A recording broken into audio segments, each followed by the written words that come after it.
My name is Iris Delaney, and I'm 30 years old. I used to think a good daughter was a quiet daughter. Help first, speak later, never make a mess anyone can see. When something broke, I fixed it. When someone forgot, I remembered.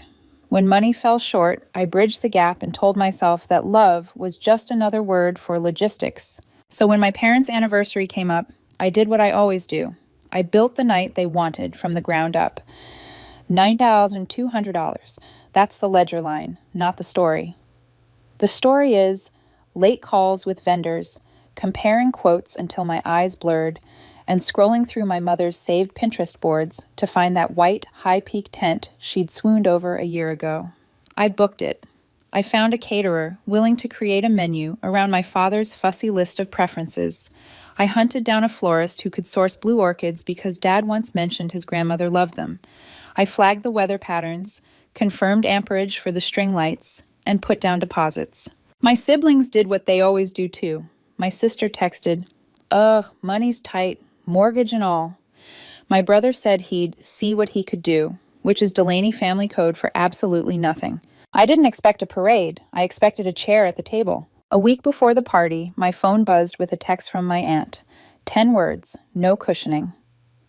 "By the way, we're keeping the guest list tight. You're not included." I read it twice, then a third time, as if it might rearrange itself into something sane. I waited for a second message. Wrong person, autocorrect, anything. Instead, my mother chimed in a few minutes later with the sentence I've had thrown at me since childhood like a damp towel. "It's not personal." It landed like a blade wrapped in cotton. I didn't fight, I didn't beg. I opened my laptop and started making calls. The tent, cancelable up to 48 hours, was gone with a polite email and a refund confirmation. The catering, paid through a platform that lets you freeze funds for dispute review, was paused. The venue deposit was flagged for material change in event terms. The florist had already ordered the orchids. I took that loss. A loss is not the same thing as defeat.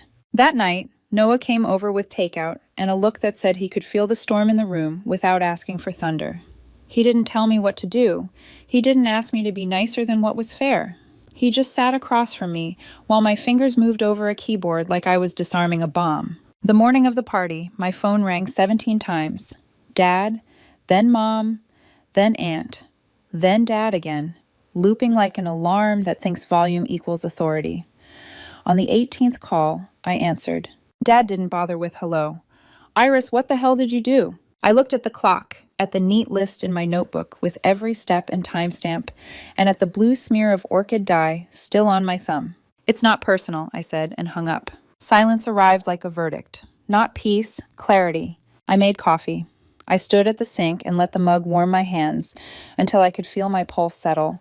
This wasn't a tantrum. Tantrums explode and vanish. This was a straight line from cause to effect. I had funded their night, then been informed I wasn't welcome at it. They drew the circle. I erased my name from the bill. I scrolled through my camera roll, past screenshots of tent specs and menu mock-ups, all the invisible labor a family will take without tasting it. My mother's "It's not personal" glowed on the screen like a neon sign advertising a lie. I saved it to a folder named Receipts. Around noon, my sister posted a story, then deleted it, then reposted a different angle. No tent, of course. The backyard looked naked, chairs scraped from the garage, a folding table with supermarket carnations stuffed into a glass pitcher.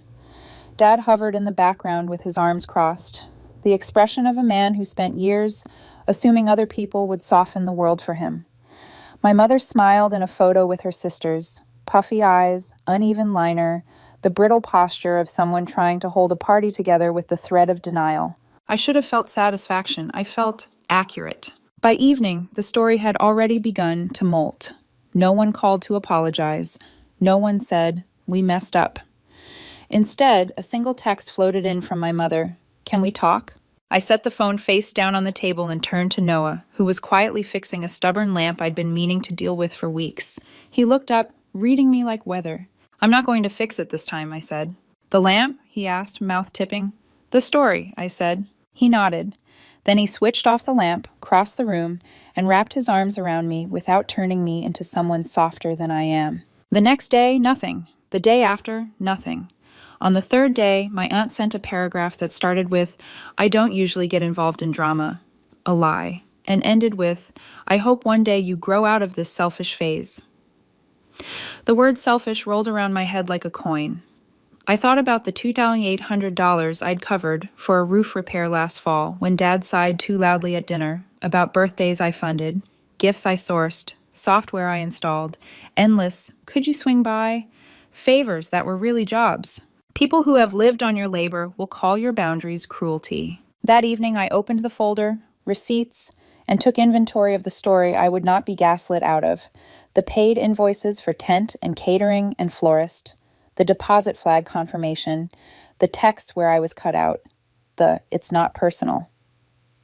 I added a photo of the backyard from my sister's page, the naked sky, the folding table, the pitcher of carnations slouching like they knew. Noah poured me tea and said nothing. Silence can be violence. It can also be shelter. This was the second kind. By the fifth night, I had written and deleted half a dozen messages that tried to make grief sound reasonable. Then I wrote nothing. I let the ledger stand.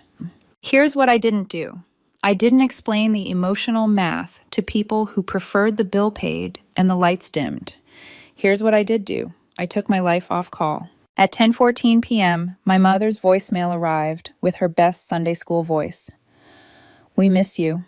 It's time to move past all this drama. You know you're part of this family." The timing told the truth behind the words. They didn't miss me.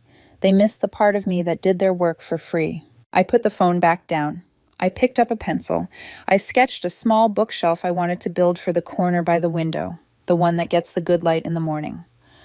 When the sketch felt right, I breathed out and realized I hadn't been holding my breath for them anymore. It wasn't revenge, it was release. And they were about to find out what a quiet no really costs.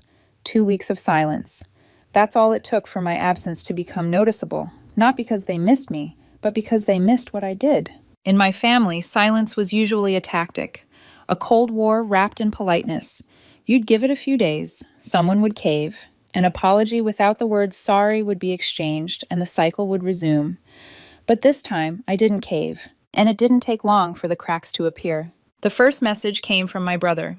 "Yo, not sure if you heard, but Mom's sink is leaking bad. Water everywhere." Like it was small talk. Like maybe I'd jump into action, drive 2 hours on a Saturday, crawl under their sink with a wrench, and fix it like old times. I didn't reply. A day later, Mom messaged me herself. "Hi, Iris, the kitchen sink's leaking again. Not a big deal, but if you have a moment..." I read it. I waited. Then I typed 4 words. "Call a plumber. Good luck." She replied within minutes. "They're charging $350 just to look at it. Can you believe that?" I didn't respond. That's when it started. The small chain of consequences. Day 3, a photo from Dad. Mold under the sink. No caption, no greeting. Just the picture, as if the image would tug at the muscle memory of guilt. I ignored it. Instead, I spent the evening exactly how I wanted, sitting on my couch, eating takeout, sketching plans for the little bookshelf I'd designed. I even played music out loud, which I hadn't done in years. It's strange how peace feels foreign when you've been trained to earn it. By the end of that week, their home became a revolving door of breakdowns. The garage door wouldn't close. The printer refused to connect to Wi-Fi. The microwave made a sound that could only be described as haunted. Every 2 or 3 days, I got a new text. "Do you know how to reset this?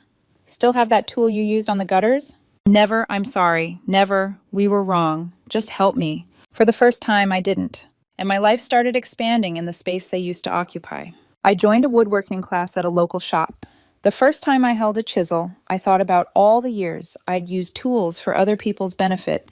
It felt good to build something that didn't fix someone else's neglect. I started going to the gym again, cooking for myself, reading, sleeping without the reflex of waiting for my phone to buzz with a new crisis disguised as a casual, "Hey, can you swing by?" It was freedom disguised as boredom, the kind of quiet that feels awkward at first, then holy.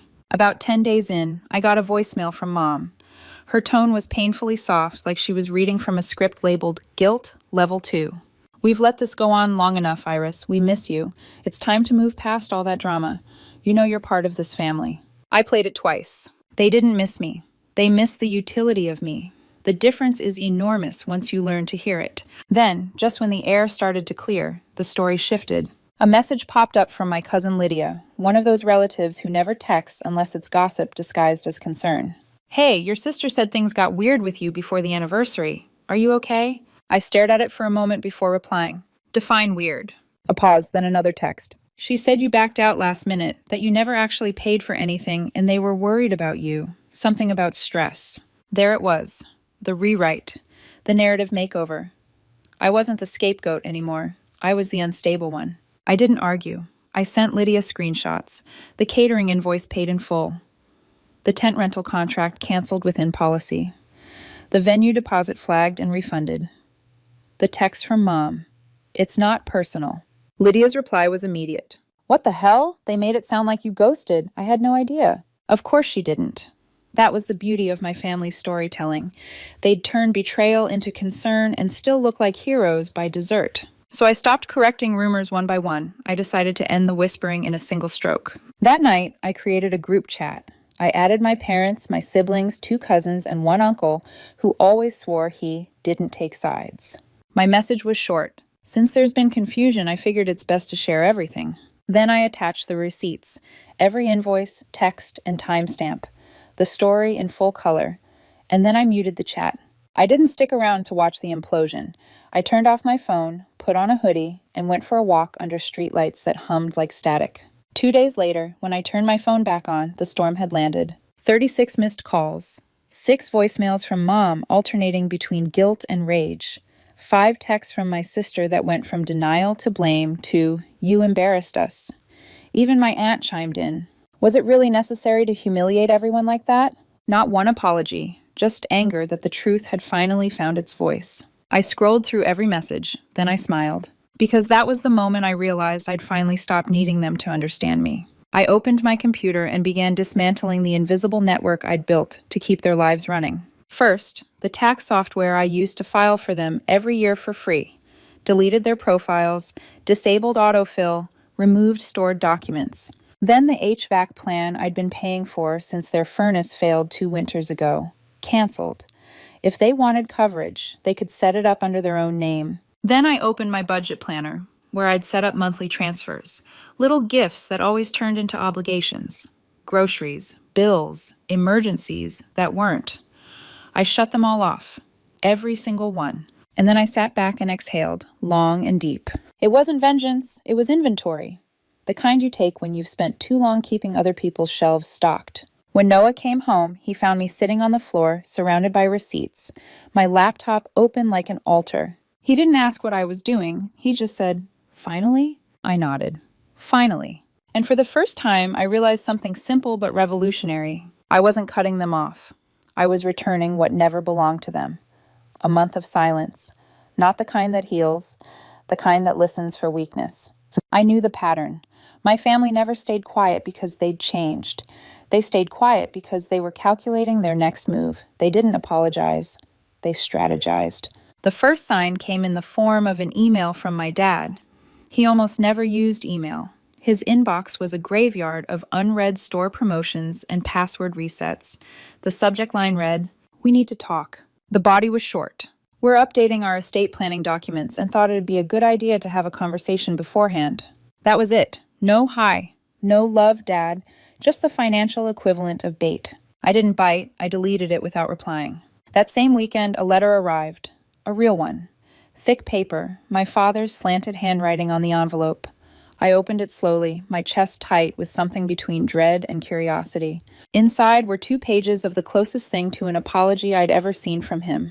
Or at least, what looked like one. He didn't take ownership. He wrote things like, "I regret how things unfolded, and I wish you hadn't felt excluded." Not "I excluded you," just "you felt excluded." Regret without accountability is just PR. For a brief second, I almost softened. Then my phone buzzed. It was my friend Drew, who still lived near my parents. He said, "Your dad's been telling the neighbors you went off the rails. Something about a tent and money changing you." The letter wasn't remorse, it was reputation control. That night, another invitation appeared.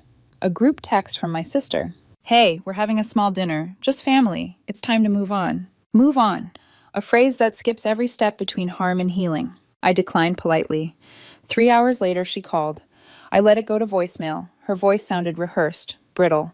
"We're all ready to forgive how you handled things. Mom really wants you to come. Forgive me. I didn't even get angry. I just felt tired. The kind of tired that settles in your bones and whispers, "You've outgrown this room." The next morning, Dad called directly. When I answered, his tone was measured, like someone trying to sound calm while standing on a collapsing bridge. "Iris," he began, "there's another family cookout coming up. It'd mean a lot to your mother if you came." I looked out the window at the morning light touching the bookshelf I'd built myself. Smooth wood, clean lines, not a single piece out of place. "I'm not coming," I said. He hesitated. "Why not?" "Because I don't forgive you, any of you, and I'm not going to pretend this is normal." The silence on his end stretched so long I thought the call had dropped. Finally, he exhaled. "So that's it then?" "Yeah," I said softly. "At least for now."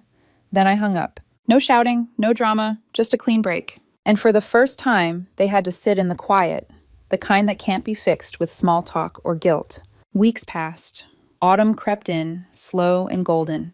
I took time off work, rented a cabin in Oregon, and disappeared for a while. No phone, no internet, just air that didn't ask anything of me. Each morning, I hiked through forests that smelled of rain and cedar.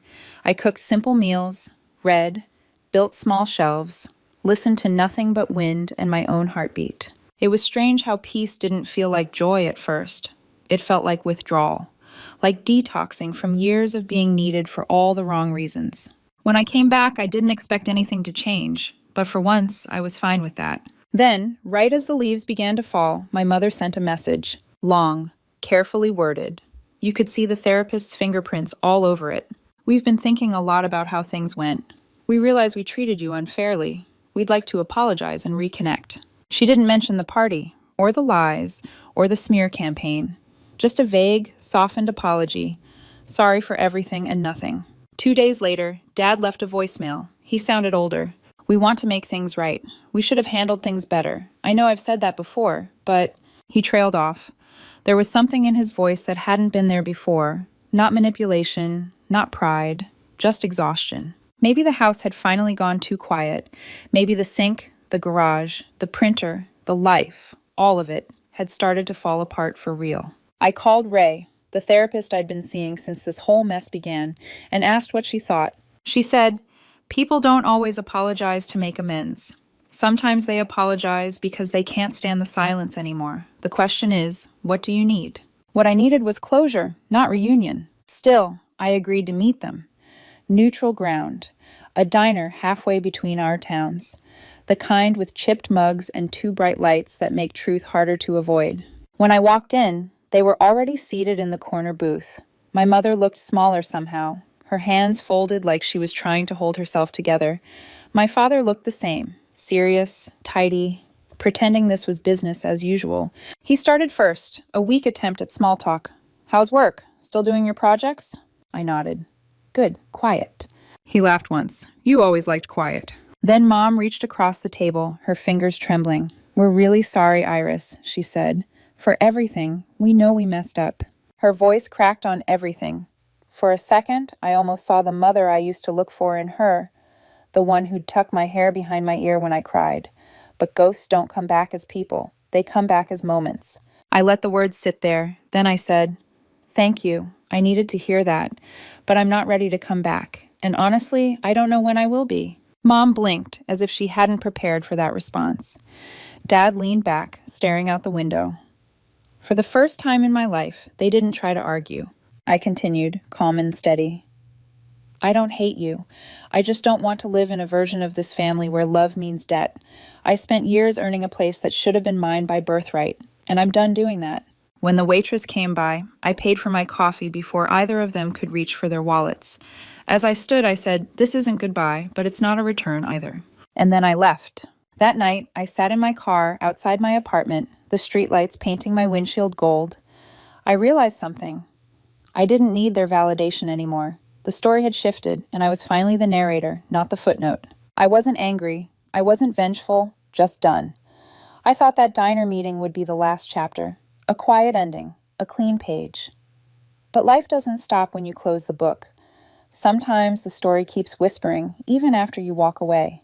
A few weeks later, I got a message from my cousin Amanda. The subject line simply said, "Coffee, it's not drama, promise." I almost ignored it. But curiosity is a stubborn thing. and Amanda had never been one for theatrics. She was the only one who hadn't taken sides, the only one who messaged during the storm just to ask, "Are you eating? Sleeping?"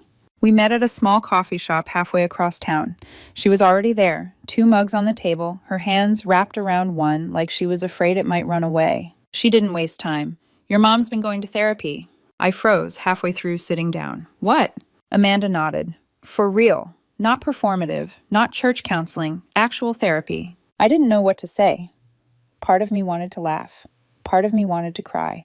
The idea of my mother, the woman who once called therapy a fad for people who can't handle real life, sitting across from a stranger and unraveling, was almost unimaginable. Amanda leaned forward. "It started after Thanksgiving. She tried to plan the dinner like always, and no one volunteered to help. Uncle Dean told her, 'We're not doing that again.' She broke down. Admitted what she'd done to you, to all of us, not just the party. Years of it." I stayed silent, trying to picture it. My mother crying, not out of anger or manipulation, but from realization. "She's trying, Iris," Amanda said gently, "but she's scared. Her therapist told her to write you a real apology, but she hasn't sent it yet. She's terrified you won't care, or worse, that you'll ignore it."